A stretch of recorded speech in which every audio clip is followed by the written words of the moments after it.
Jay, and this is Miss Amy. So we want to talk today a little bit about positive reinforcement that we can use at school, at home, on Zoom. So the first thing, we want to tell the students exactly what they must do to get reinforcement. So we want to make sure our expectations are very clear. So that might look like something like our school Zoom time visual, where they are expected to get their device, listen to the teacher, talk and share, and they can take a break if they would like. Those are explicit directions, and these are what we use at table time in the classroom. So this tells the student specifically what they need to do to earn their reinforcement. Eyes looking, hands to self, and bottom and share. Something simple here might also be sand stays in tub. So what Amy is expected to do is keep the sand in the tub. So she would choose her reinforcer. I have a star chart here, and I would say, Miss Amy, what would you like to work for today? I would like to work for candy. All right, so I'm going to put candy right here. Reminder, all right, Amy, you are working for candy. You are working for candy. So number 2, we only reward behavior that is acceptable. So there's contingent reinforcement. So when Amy is playing with her sand, so in order to get her stars, I am going to use a timer. If you have a visual timer or something like this is probably your best timer that you can use. It shows in red the time that the student must work in order to get a star, and it has auditory cue. Or you can also just use a kitchen timer. I'm going to use 10 seconds so we can keep the video brief.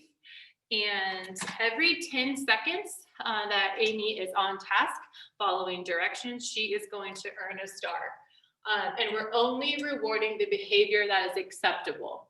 So first I'll show you acceptable behavior, and then we'll show you Amy not earning a star, not engaging in the correct behavior.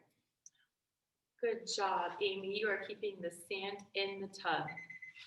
All right, so the timer goes off. Good, Amy, you got your star. That is your first star. You kept the sand in the tub, and just constantly reminding of expected behaviors and being happy and giving that social reinforcement as well.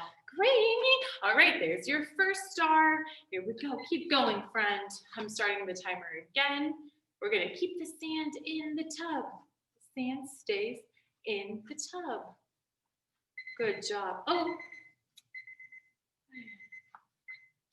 We are going to keep the sand in the tub. So we did not keep the sand in the tub, so I cannot give you this star. Let's try again. Good, following directions. You're being responsible and putting the sand back in the tub. Great job. So that praise, that positive reinforcement, that verbal reinforcement. Great, here we go. You can do it, Miss Amy. We're keeping the sand in the tub. That's it, in the tub. That is responsible. Getting what you're working for. All right, and then she would get her next star. So we are only rewarding that behavior that we are looking for. I don't use a lot of negative reinforcement or punishers in the classroom. So say Amy took the sand out of the tub, I'm not going to take the tub from her. I am really just praising acceptable behavior. We're not punishing or using negative reinforcement. So we're not assigning something negative to her negative behavior. We are really just appreciating and trying to nourish the positive. All right, so we're going to keep latency time, the time elapsed of reinforcement as short as possible. So as soon as that timer goes off, she's getting her star. And she's going to keep going. Good. If 10 seconds goes, she's following directions. As soon as, ideally, as soon as she fills up her star chart, the timer is going to go off. Amy, you finished. Good job. You did it. You get your lollipop. So she gets that reinforcement immediately so that the children are learning the association between their behavior, filling up the star chart, and that gratification of getting what they worked for. So that's super, super important. So something that we wouldn't want to do is say, oh, if you fill your star chart, if you keep the sand in the tub, later we'll go to the park. That is not that immediate reinforcement, and that is a difficult way to establish reinforcement. All right, the next thing, so we're going to reinforce with the schedule. So we always want to keep in mind that the desired behavior is independent. So I want Amy to learn that we keep the sand in the tub when we play. I'm going to push this time. So we're going to go, as soon as she starts learning the behavior more, we're going to increase the time to 20, 30 seconds. And we're going to have a schedule in mind of fading. And also we're going to move from candy to different kind of reinforcers. Edibles are probably what we want to fade away from. So this is the number one thing, so that the edible reinforcement could be faded to something tangible. A sticker or a coloring book, something like that would be next. And then we would fade to some kind of verbal phrase. So the students are learning eventually to just behave the way we are asking them to independently. So the next one, we're going to maintain a state of deprivation. Rewards need to stay desired. So if she is working for the lollipop, I don't want to be giving Amy lollipops all day. She's going to not have this be very reinforcing. What I might do is have the lollipops in a see-through jar, keep them on top of the fridge so she knows they're there, and only use these as a motivator for her when she's working, so that we keep that state of deprivation. So if you are using the park or going somewhere exciting right away after a desired behavior, that they don't get to go there very often, or we're still keeping it very exciting. So the next thing, we want to combine social reinforcement, smiles, and compliments. So you will see me do this a lot on Zoom. So just the constant smiling and happy for and appreciating positive behavior, the better. So the more you can give that specific feedback, so telling Amy specifically what she is doing correctly. You are keeping the sand in the tub. That is great. You are being so responsible. The more social reinforcement, the better. And again, we would hope to fade all of the positive reinforcement strategies like working for candy and tangible items. We would want to fade that to just social reinforcement.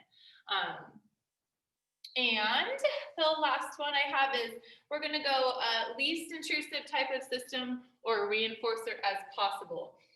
So that is kind of what we talked about with fading from an edible to just good job. So if Amy really doesn't need that much support, keeping the sand in the tub, I might not use a lollipop as a reinforcer. I might start with something like a sticker or free time or something like that. I would probably choose a lollipop if she really needed that support first, and then we would fade it like we talked about before. One other thing that I wanted to talk about as well is the use of sensory tools at home, in the classroom, and on Zoom. So that might be something like this we've seen, water and oil with some glitter. That might be a good sensory object. Things like this that have that tactile reinforcer, and then like a squishy ball like this. So I want to talk a little bit about the difference between a sensory tool and a distractor. So Amy, do you want to choose a sensory item? Sure, I will choose the ball. All right, so Amy is going to use the ball during my instruction. And first I'm going to show you what it looks like for her to appropriately use the sensory item. And then next I will show you what it looks like for Amy to use it as a distractor. All right, so apple, good. B, bear. Good job. All right, so she is using it and she's still attending to what is going on. So next we will do the distractor. So C, cat. Amy, say cat. Cat. Good, okay. D, duck. Amy, eyes on duck. Oh. Say duck. Duck.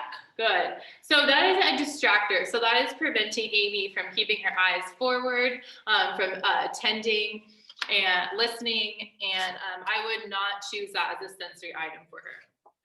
All right. The last thing is kind of goes with the punishment that I don't like to do in the classroom, a negative reinforcement. The more we give it, instead of saying, no, don't do that, don't say that, don't do this, or telling a student specifically what to do, look at your teacher, answer your teacher. We really want to give them choices so that they're doing it on their own volition.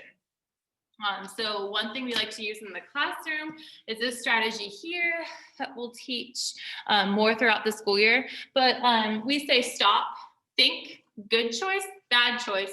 What are you going to do? And this kind of lets the kids know that they have choices. They can make bad choices. They cannot listen. They cannot get their stars. And they have good choices. They can listen. They can gain their reinforcers. And it is their choice what they want. And the more that the students have control over that, the less you will be in power struggles and the more the students will behave. So instead of saying, listen to your teacher, you could say, what should you be doing? What should you be doing? And instead of giving a direct reminder, look, you could use a sign that is a little less intrusive. Some kind of gesture like this would be like listen. That would be easy, you know, if a student isn't listening on Zoom. And instead of saying listen to your teacher, you could do this, or you could just go like this, like you're reminding them to think about their choices, and that will prevent a little bit of the power struggle. All right, so that is a little about positive reinforcement, sensory tools versus distractors, and how we use star charts. So thank you very much for watching, and thank you, Amy.